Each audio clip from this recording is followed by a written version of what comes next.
সদনত ঘোষণা কৰিলে যে তেখেতে সঁচাকৈ ঋণ লৈহে ৰাজ্যখন চলাই আছে। আজি অসমৰ মুখ্যমন্ত্ৰীৰ যি অসহায় স্বীকৃতি যে ঋণ লৈহে ৰাজ্যখন চলাই আছে, সেই কথাটো আমি ইমান দিন কওঁতে নহয় নহয় নহয় নহয় কৈ আছিলে নহয়। আজিতো আপোনালোকে দেখিলে খুল্লুম খুল্লা হৈ গ'ল, বিধানসভাত এইটো স্পষ্ট হৈ গ'ল যে বৰ্তমানৰ বিজেপি চৰকাৰখনে ধাৰ লৈহে ৰাজ্যখন চলাই থাকিবলৈ সক্ষম হৈছে। ধাৰ লোৱাৰ বিভিন্ন যুক্তি দিছে, কিন্তু এটা বস্তু প্ৰমাণিত হ'ল যে ধাৰ লৈছে। দ্বিতীয় কথাটো হ'ল মুখ্যমন্ত্ৰীয়ে আজি কৈছে যে নহয় তেওঁলোকে 82 নে 88,000 crore rupees ধাৰ লৈছে, কিন্তু এইটো মিছা কথা। ৰিজাৰ্ভ বেংকৰ ৰিপৰ্টত স্পষ্ট ৰূপত লিখি থোৱা আছে যে 2021 চনৰ 31 মাৰ্চৰ পৰ্যন্ত 93,000 crore rupees 93,000 কোটি টকাৰ ধাৰ লৈছে।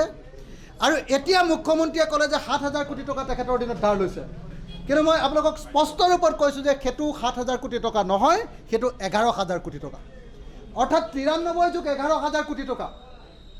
এইখিনি ধাৰ এতিয়া অসমৰ আছে। আজি মুখ্যমন্ত্ৰীয়ে সদনত মিছা কথা কৈছে, কিন্তু এটা কথা স্বীকাৰ কৰিছে আৰু এটা অত্যন্ত ডাঙৰ সত্য আপোনালোকৰ সন্মুখত আজি অসমবাসী ৰাইজৰ সন্মুখত উন্মুক্ত হ'ব। আমি যিটো কথা কৈ আছিলোঁ যে এতিয়া কেন্দ্ৰীয় চৰকাৰে সকলোবিলাক আমাৰ টেক্সৰ চ'ৰ্চবিলাক, আমি যিটো ৰাজহ সংগ্ৰহ কৰোঁ, এই চ'ৰ্চবিলাক চব কেন্দ্ৰীয় চৰকাৰে কাঢ়ি লৈ গ'ল।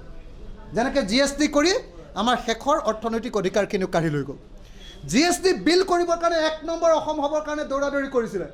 আজি মুখ্যমন্ত্ৰীয়ে ক'লে যে আমাৰ চ'ৰ্চেই নাই ইনকামৰ, সকলোবিলাক কেন্দ্ৰীয় চৰকাৰৰ, অকল মাত্ৰ 5টা চ'ৰ্চ আছে, মাটিৰ খাজনা বঢ়াব লাগিব, এনেকুৱা ধৰণৰ কথা ক'লে। আপোনালোকেতো দেখিলে। গতিকে আমি আপোনালোকক এই কথাটো ক'লোঁ যে আজি মুখ্যমন্ত্ৰীৰ এই বক্তব্য তেখেতৰ আত্মসমৰ্পণৰ এটা নামান্তৰ। আৰু তৃতীয় কিন্তু শেষৰ কথাটো হ'ল মুখ্যমন্ত্ৰী, আমি ইমান দিন কৈ আছিলোঁ যে অসমৰ এনেকুৱা অৰ্থনৈতিক দুৰৱস্থাৰ কাৰণ কি। আজিতো ক'লে মুখ্যমন্ত্ৰীয়ে যে হয় মই ধাৰ লৈ চলাই আছোঁ, মই ধাৰ ল'মেই, ধাৰ লোৱাটো মোৰ গৰ্ব, এনেকৈ ক'লে। তেওঁ আত্ম অভিযান ধাৰ লোৱাটো এই বুলি ক'লে। এতিয়া আপোনালোকে নিশ্চয় দেখিলে যে ধাৰ এইকাৰণে ল'বলগীয়া হৈছে যে অসমৰ বিশেষ ৰাজ্যৰ মৰ্যাদা বিজেপিৰ কেন্দ্ৰীয় চৰকাৰে কাটি দিলে। 2015 চনৰ পৰা অসমৰ বিশেষ ৰাজ্যৰ মৰ্যাদা কাটি দিয়াৰ কাৰণে অসমৰ অৰ্থনৈতিক অৱস্থা বেয়া হ'ল, আৰু সেইকাৰণে এতিয়া চৰকাৰ ধাৰ লৈ চলিবলগীয়া হ'ল। মোৰ যিহেতু মাত্ৰ 2 মিনিটৰ সময়, তাত বক্তব্য মই দাঙি ধৰিব নোৱাৰোঁ, গতিকে সকলো কথাৰ উত্তৰ দিব নোৱাৰিলোঁ। কিন্তু এটা কথাত সফল হ'লোঁ আমি আজি, যে মুখ্যমন্ত্ৰীয়ে আগন্তুক বাজেট অধিৱেশনৰ সময়ত অসমৰ অৰ্থনীতিৰ ওপৰত এখন শ্বেতপত্ৰ প্ৰকাশ কৰিবৰ কাৰণে, হোৱাইট পেপাৰ প্ৰকাশ কৰিবলৈ বাধ্য হ'ল। তেওঁক সেইটো ঘোষণা দিবলৈ বাধ্য হ'ল। এতিয়া হোৱাইট পেপাৰত কি আহে এইটো সকলোৰে কাৰণে আকৰ্ষণীয় হ'ব, আৰু তাক লৈ কি বিতৰ্ক হ'ব আপোনালোকে চাই থাকিব পাৰিব। আজি অসমৰ ট্ৰেন্সপৰ্ট মিনিষ্টাৰে এখন ভাল আইন আনিছিলে। আইনখন হ'ল যে অসমত শ্লিপাৰ বাছ, এই শ্লিপাৰ বাছবিলাক অসমত বহুতখিনি আছে, কিন্তু অসমত তাক ৰেজিষ্টাৰ কৰিব নোৱাৰে, কাৰণ ইয়াৰ প্ৰভিজনটো আমাৰ ট্ৰেন্সপৰ্ট এক্টত নাছিলে। সেইকাৰণে অৰুণাচলত গৈ শ্লিপাৰ বাছবিলাকে ৰেজিষ্ট্ৰেশ্যন কৰে। কিন্তু দুৰ্ভাগ্যৰ কথা, আজি যদিও ৰেজিষ্টাৰ অসমত কৰিব পাৰিব বুলি ক'লে, এখন শ্লিপাৰ বাছৰ এটা ছিটত শুই যাব পৰা ছিটটোত বাৰ্ড বুলি কয়, সেই বাৰ্ডটোত এবছৰত এতিয়া ৰেট লগালে, টেক্স অকল কৰ লগালে 8,000 টকা। 8,000 টকা যদি হয় 20টা ছিট থাকিলে কিমান হ'ব? 1,60,000 টকা এখন বাছৰ ওপৰত কৰ। আৰু তাৰ তলত 30টা ছিট থাকে, 30টা ছিটৰ ওপৰত আকৌ তেওঁলোকে বোধহয় 2,000কৈ লগাইছে এটা ছিটত। 30 দুগুণ 6, 60,000 তাতো, 60,000 যোগ 1,60,000, 2,20,000 টকা এখন বাছৰ পৰা কৰ লগাবলৈ লৈছে। মই সেইকাৰণে আজি কৈছিলোঁ স্পষ্টকৈ যে আপোনালোকে যেনেকৈ আমি গো সুৰক্ষা বিল এইটো সম্ভৱ নহয় বুলি কৈছিলোঁ, যোৱাবাৰ বিধানসভাত আনিলে, এইবাৰ সংশোধনী আনিবলগীয়া হ'ল। মই আজি প্ৰেডিকশ্যন কৰি আহিছোঁ, আপোনালোকেও মনত ৰাখিব যে ট্ৰেন্সপৰ্ট বিলত আজি যি কি কয় আপোনাৰ শ্লিপাৰ বাছত যি ধৰণৰ ৰেট লগাইছে, টেক্স লগাইছে, এই টেক্স কেতিয়াও সম্ভৱপৰ নহয়। এই টেক্স লগালে বিপদ হোৱাটো খাটাং। আৰু শেষৰ কথাটো, আজি কোঅপাৰেটিভ মিনিষ্টাৰে অতুল বৰা ডাঙৰীয়াই এখন আইন আনিছে।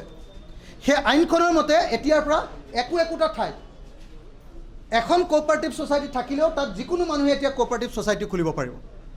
কম্পিটিশ্যন কৰিবৰ কাৰণে বোলে কোঅপাৰেটিভবিলাকক তেওঁলোকে ব্যৱস্থা কৰিছে। মই আপোনালোকক ক'ব খুজিছোঁ যে অসমৰ কোঅপাৰেটিভবিলাকৰ বিশেষকৈ GPSSবিলাকৰ গ্ৰাম পঞ্চায়ত লেভেল সমবায় সমিতি এইবিলাকৰ অৱস্থা বেয়া, একদম মৰু অৱস্থাত আছে।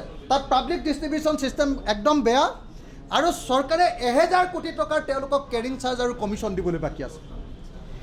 মৰু থকা অৱস্থাত এই GPSSবিলাকক এতিয়া যদি আকৌ নতুন তাত GPSS খুলিবলৈ দিয়ে তেতিয়াহ'লে এই যিখন বিল আনিছে, যিখন আইন হ'ল আজি, এই আইনখনৰ কাৰণে অসমৰ সকলো GPSS এদিন বন্ধ হৈ যাব। গ্ৰাম পঞ্চায়ত লেভেল সমবায় সমিতিবিলাক বন্ধ হৈ যাব। গতিকে এইটো এটা ভয়ানক কাম হৈছিলে। আমি কৈছিলোঁ যে ঠিক আছে সংশোধন আনক, কিন্তু যি ক্ষেত্ৰত কম্পিটিশ্যন লাগে, যেনেকৈ গাখীৰৰ ক্ষেত্ৰত ক'ৰবাত এখন লোৱাৰ আছাম মিল্ক প্ৰডিউচাৰ ছ'চাইটি আছে, তাত আকৌ এটা মিল্ক প্ৰডিউচাৰ ছ'চাইটি কৰিবৰ কাৰণে যদি অসুবিধা আছে তাত কৰক, তাৰ এক্সেপশ্যন তাত আছে ছেকশ্যনত, সেইটো ভৰাই দিলে হ'ল বুলি কৈছিলোঁ। সেইটো আমাৰ নামানিলে।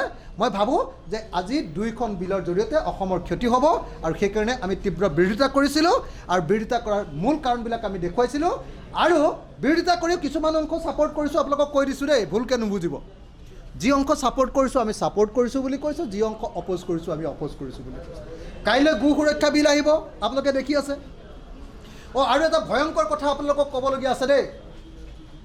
কাইলৈ অসম পুলিচ যিখন এক্ট আছে 2007, সেই এক্টখনৰ এটা সংশোধনী আনিছে। সেই এটা ভয়ানক সংশোধনী। এই যে পুলিচবিলাকক মানে কিবা আপোনাৰ মানুহ দুনুহ মাৰি দিলে, আপোনাৰ মানে পুলিচ কমিশ্যনখন আছে, কি কয়, পুলিচবিলাকৰ যে কেছবিলাক ল'ব পাৰে, কি কমিশ্যন কয়, আমাৰ উলুবাৰীত যে আছে এই যিখন কমিশ্যন আছে, পুলিচ কমিশ্যন, যিখন পুলিচ কমিশ্যনৰ ক্ষমতা কৰ্তন কৰিবৰ কাৰণে যাতে এতিয়া যিবিলাক মানে এনকাউণ্টাৰ হৈ আছে, সেই এনকাউণ্টাৰবিলাক কৰাৰ পাছত যাতে যিবিলাকে এনকাউণ্টাৰ কৰিছে সেই পুলিচবিলাক বাচি যাব পাৰে, বা বেয়া কাম কৰিছে সেই পুলিচবিলাক বাচি যাব পাৰে, FIR ৰেজিষ্টাৰ নকৰে, 2 নম্বৰী কৰি সেইবিলাক যাতে বাচি যাব পাৰে। নতুন কাইলৈ এখন ভয়ানক পুলিচ সংশোধনী আইন আনিছে। আমি কাইলৈ এইখনৰ তীব্ৰ বিৰোধিতা কৰিম। মই সকলো ৰাইজকে এই সম্পৰ্কে সজাগ আৰু সচেতন হৈ থাকিবৰ কাৰণে আহ্বান জনাইছোঁ। বিধায়ক হিচাপে মোৰ মূল কাম হ'ল বিধেয়ক প্ৰণয়ন কৰা, আইন প্ৰণয়ন কৰা। গতিকে এই ক্ষেত্ৰত মই যথেষ্ট পৰিমাণে এই ক্ষেত্ৰত সচেতন, সজাগ হৈ কষ্ট কৰি পঢ়া শুনা কৰি গোটেইবিলাকৰ বিতৰ্কত অংশগ্ৰহণ কৰিছোঁ। আশা কৰিছোঁ ৰাইজে এই বিতৰ্কবিলাক চাব আৰু বিতৰ্কবিলাক চাই ৰাজ্য চৰকাৰখনে কেনেকৈ অসমখনক আগুৱাই নিব খুজিছে ধ্বংসৰ পিনে, সেই কথাটো নিশ্চয় উপলব্ধি কৰিব পাৰিব। ধন্যবাদ। জয় অসম। STCৰ অৱস্থা এতিয়া থৈ গৈছোঁ, তাৰ মাজত প্ৰাইভেট যিসমূহ শ্লিপাৰ বাছৰ ওপৰত এই যিটো কৰ আৰোপ কৰা হৈছে, ইয়াৰ ফলত জনসাধাৰণৰ মূৰতে মানুহটো পৰিব। অকল মানে শ্লিপাৰ বাছত যদি এটা ছিটত যদি টেক্স 8000 টকা হয়, তেতিয়াহ'লে আমাৰ শিৱসাগৰৰ পৰা শ্লিপাৰ বাছত আহিবৰ কাৰণে 2000-2500 টকাৰ আমি মানে টিকেট ল'ব লাগিব। কোন মানুহে 2000 বা 2500 টকা দি বাৰু শিৱসাগৰৰ পৰা গুৱাহাটী আহিব? এইটো অসম্ভৱ কথা। হয় বিজনেছটো বন্ধ কৰিব লাগিব, নহ'লে মানুহৰ ওপৰত অস্বাভাৱিক ধৰণে মূল্য বৃদ্ধি কৰিব লাগিব, বাছৰ ভাড়া বঢ়াব লাগিব।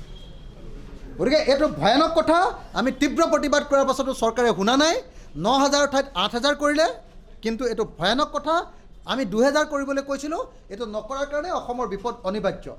ধন্যবাদ।